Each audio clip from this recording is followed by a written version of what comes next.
नमस्कार दोस्तों। आज की किस्सा गोई में किस्से नसीरुद्दीन के। मुल्ला नसीरुद्दीन के पड़ोस में एक चर्च था और चर्च का पादरी कभी कभी नसीरुद्दीन को शिक्षण दिया करता था। देखता था उसका जीवन तो कभी कभी समझाता था।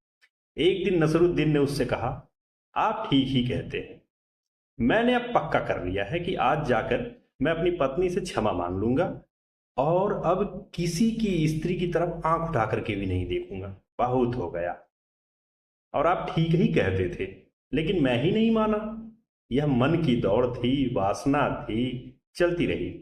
लेकिन अब तो उम्र भी हो गई है, तो आज जाकर अपनी पत्नी से क्षमा मांग लेता हूं। सब कन्फेस कर लूंगा कि मैं उसे धोखा दे रहा हूं। दूसरे दिन सुबह पादरी प्रतीक्षा करता रहा कि कब नसरुद्दीन घर से निकले।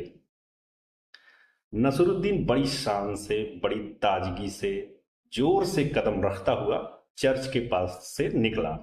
बड़ा प्रसन्न था।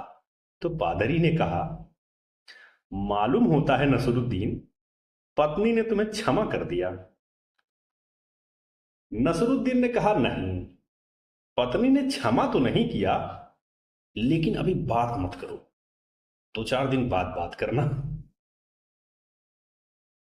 अभी बात करने की जरूरत नहीं है। पादरी ने कहा, लेकिन ऐसा क्या मामला हुआ? खुश तो तुम बहुत लग रहे हो, प्रसन्नता तुम्हारे चेहरे से छिटक रही है। इतनी प्रसन्नता की क्या बात हो गई? तो नसरुद्दीन ने कहा, मैंने अपनी पत्नी को कहा कि मैं तुझे धोखा दे रहा हूं। मैं एक दूसरी स्त्री के साथ संबंध में हूं। मेरा किसी और की स्त्री से चक्कर चल रहा है। तो वह बड़ी बेचैन हो गई और कहने लगी, उसका नाम बताओ। तो नाम बताना तो उचित नहीं था, क्योंकि उस दूसरी स्त्री की इज्जत का भी सवाल है, उसके पति की भी इज्जत का सवाल है, उसके बच्चों की भी इज्जत का सवाल है। तो मैंने कहा कि नाम तो नहीं बता सकूंगा, माफी मांगता हूं, क्षमा कर दे अगर कर सके तो पत्नी नाराज हो गई।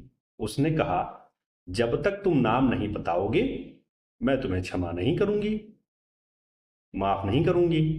और फिर कहने लगी, अच्छा, अगर तुम नहीं बताते हो तो मैं खुद ही ख्याल कर लेती हूँ, खुद ही गेस करती हूँ कि तुम्हारा चक्कर किससे चल रहा होगा।